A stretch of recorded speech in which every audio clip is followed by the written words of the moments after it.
Welcome to Bad to Best, where I show you how to improve your filmmaking one mistake at a time. I've been making movies for years, but for a lot of that time I didn't have any real training, so I made a lot of mistakes.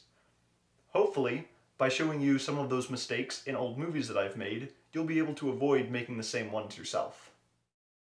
Today, we'll be continuing with No Pasarán, picking up where we left off last time with the Lincoln Brigade waiting for battle on the east side of the Jarama River. After receiving orders from their commander, Major Roberts, the Lincoln settled down for the night. Now this night scene is a perfect time to talk about shooting day for night. Through the magic of filmmaking, you can shoot a scene set during the night during the day instead. However, this is often a lot more trouble than it's worth. It requires carefully avoiding anything that would give away the fact that it is still daytime. Harsh light, the sun, even the sky. It also takes a lot of work in post-production to make it look real. In this scene, in which the Nationalists stage a surprise night attack during a rainstorm, I did not do that. Instead, I simply lower the brightness of the shots while editing. This makes the entire scene dark and difficult to see, much like the opening scene in the bar. I was fortunate for this scene. It was overcast and rainy, so there isn't much harsh light to give away the fact that the sun was out. The thunder and lightning flashes were added in post, which helped add mood to the scene. The biggest mistake I made was showing the sky.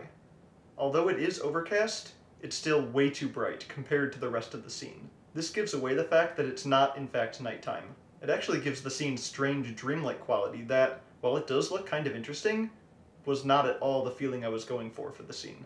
Basically, if you want to shoot a night scene, shoot it at night if it's at all possible. If you have to shoot it during the day, plan the entire shootout very carefully so you avoid anything that would give away the actual time. Another issue with this scene is historical accuracy. As I mentioned in a previous video in this series, you want to be as historically accurate when making a period film as you can. Now, I made this film on basically no budget, so the costumes and props are very low quality. Actually, if you watch carefully, later in the film you'll see some guns that are actually just cardboard with duct tape wrapped all around them. The low quality is very apparent in this night attack scene, one of only two scenes where we see Nationalist soldiers on the screen. Now, in the Spanish Civil War, some of the most feared soldiers on the Nationalist side were the battle-hardened regulares, recruited from the Spanish colonial holdings in Morocco.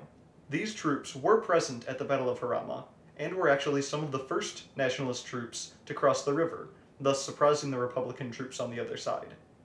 However, they looked very little like the Moroccans in this movie. Instead of actual uniforms, weapons, and fezzes, the Moroccan soldiers here wield swords and axes and wear t-shirts and poorly tied keffiyehs. Now granted, period movies are difficult and expensive, so your budget may limit how accurate your film is. But please try to do better than this. I really should have tried a little harder. Speaking of limitations, let's talk about another issue with this film that will quickly become clear. I had a limited amount of actors to work with, so the cast size is very small. While I wanted to have battle scenes in which characters died, I would quickly run out of actors if I did this. Thus, I decided upon what seemed at the time to be a genius solution. Reuse the same actors. When a character gets killed, he just swaps out his hat and shirt and voila! A new character, ready to be shot, stabbed, etc. in the next battle scene. In a stage play, having actors play multiple roles would work fine, but in a movie, it does not. If you want to have a lot of characters, you need to have enough cast members to actually fill those roles. Reusing extras like I did here becomes obvious and unintentionally hilarious very quickly. There's nothing that ruins the tension of a battle scene like seeing the same person die over and over again in slightly different outfits. Moving on to the next scene, in which the Lincoln Brigade retreats to the village of Murata, I only have one issue to bring up. That is the shoe shot. While it is one of the more cinematic shots in a film made up nearly entirely of poor visuals, it also draws attention to the actors' shoes. This wouldn't be an issue if they had period-accurate shoes, but they don't. Instead, it feels like a tennis shoe commercial. When you have pieces of your historical film that are clearly from the modern day, do as much as you can to conceal them. Don't do what I did and isolate them in the frame, since this just draws attention to them and damages the viewer's feeling of immersion in the past. So remember, when you're shooting a night scene, just shoot it when it's actually dark outside. If your film is a period piece, be as accurate to the time period as you can. Don't cast your actors in multiple roles so you can kill them off without running out of extras. And conceal anything modern so that it doesn't break the audience's immersion.